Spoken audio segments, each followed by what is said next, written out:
Jangan tunggu saya untuk ngajak umat kepada kalian. Jangan nungguin saya, jangan nunggu kata-kata pernyataan dari saya untuk ngajak umat untuk mendukung kalian. Nggak bakalan keluar itu kalimat. Saya ini pegawainya Allah. Kalau saya ngajak orang kepada selain Allah, saya besok menghadap kepada Allah dengan muka yang gelap gulita. Masalah coblos mencoblos, sholat 5 waktu wajib, ya kan? Wajib sholat 5 waktu. Puasa Ramadan wajib. Birrul walidain wajib, wajib birrul walidain. Silaturahmi wajib. Nyoblos wajib apa enggak? Dalam agama sih enggak wajib. Rukun Islam yang keberapa? Saya nyoblos, saya ikut, saya hadir, saya nyoblos, saya ngantri, saya celup jari juga. Mana dihilanginnya susah banget. Tapi ketika saya nyoblos, istri saya nggak tahu saya nyoblos apaan, anak saya nggak tahu nyoblos apaan. Coblos yang mana? Arahkan ke kami. Enggak, itu urusannya tuh rahasia. Saya nggak ngajak orang untuk memilih yang saya pilih. Saya ngajak orang ke Allah. Kalau saya ngajak orang kepada selain Allah, gelap muka saya tatkala menghadap kepada Allah besok. Nyoblos bukan kewajiban dalam rukun Islam, bukan kewajiban. Juga dalam hukum negara juga itu hak setiap warga negara. Hak, tahu kan hak? Bukan kewajiban. Gak ada yang mewajibkan. Tidak ada yang mewajibkan. Itu hak. Digunakan hak kita dengan bijak, dengan akal, dengan bijaksana. Mau pilih orang yang takut kepada Allah Subhanahu wa taala. Tapi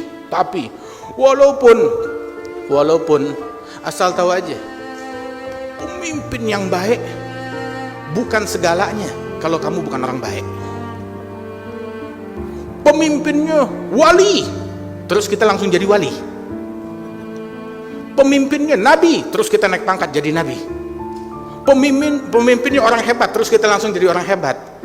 Kalau kitanya pecundang, ya tetap pecundang walaupun pemimpinnya orang yang paling tinggi derajatnya. Di zamannya Nabi Sulaiman, pemimpinnya siapa? Nabi Sulaiman. Tapi penjahat tetap ada, penyembah berhala tetap ada. Di zamannya Nabi Muhammad SAW, saat Nabi memimpin, apa nggak ada orang munafikin di Madinah? Ada. Nggak ada musyrikin? Ada. Tetap ada. Di zaman Nabi Ibrahim, presidennya siapa? Namrud. Presidennya Namrud.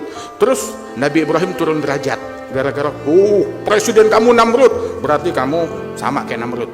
Nabi Musa, presidennya siapa? Fir'aun. Berarti Musa sama kayak Fir'aun. Apakah Nabi Musa jadi hina karena presidennya Fir'aun? Enggak. Apakah Nabi Ibrahim jadi hina karena presidennya Namrud? Tidak.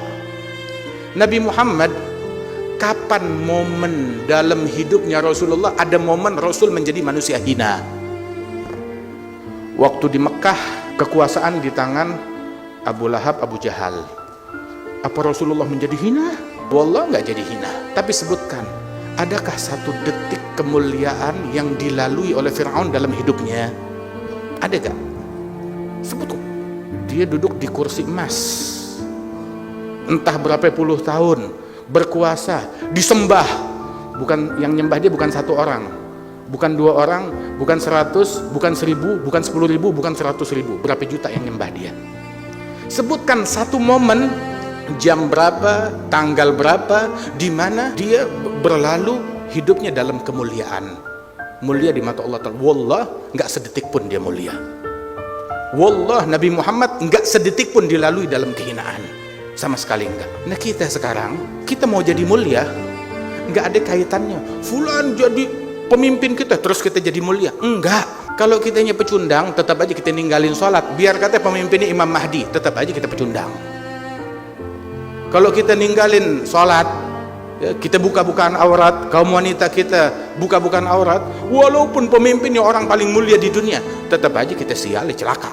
Karena itu nih dikasih tahu ya, ada orang yang paling bodoh adalah yang demi dunia, demi kursi, demi harta rela kehilangan akhirat. Bodoh banget kan? Itu orang yang paling bodoh. Tapi yang 1000 kali lebih bodoh, demi kursinya orang lain, demi dunianya orang lain, dia yang korban akhirat. Yang naik kursi dia, kenapa kita ngotorin hati? Yang ngejar kursi dia, kenapa kita yang saling caci maki? Yang pengen jabatan dia, terus kenapa kita yang ketinggalan sholat jamaah? Kenapa kita jadi ngetik yang haram? Kenapa kita jadi baring yang haram? Kenapa kok kita jadi berubah profesi? Tadinya ngajak kepada Allah, libur dulu, ngajak kepada makhluk. Atastabdiluna alladhi huwa adna billadhi huwa khair. Kita mau ganti. Tadinya kita ngajak orang ke Allah, jadi ngajak orang kepada makhluk. Lah, nggak seperti itu. Alhamdulillah, alhamdulillah. Nikmat dari Allah Subhanahu wa taala, ini majelis kita ini selalu dijaga, dilindungi oleh Allah Subhanahu wa taala.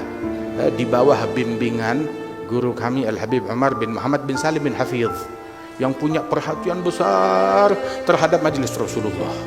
Alhamdulillah, majelis yang terbuka buat semuanya, ngajak semuanya, mau itu pemimpin, mau itu rakyat, mau itu siapapun, muslim, non muslim, semuanya kita ajak kepada Allah Subhanahu wa taala, tanpa kita mengekor kepada calon manapun, kepada partai manapun. Kita ngajak semua, dan kita ngajak semuanya kepada Allah. Dan Habib Umar berkali-kali ngumumkan, jangan tunggu saya untuk ngajak umat kepada kalian. Jangan nungguin saya, jangan nunggu kata-kata pernyataan dari saya untuk ngajak umat untuk mendukung kalian. Nggak bakalan keluar itu kalimat. Kenapa?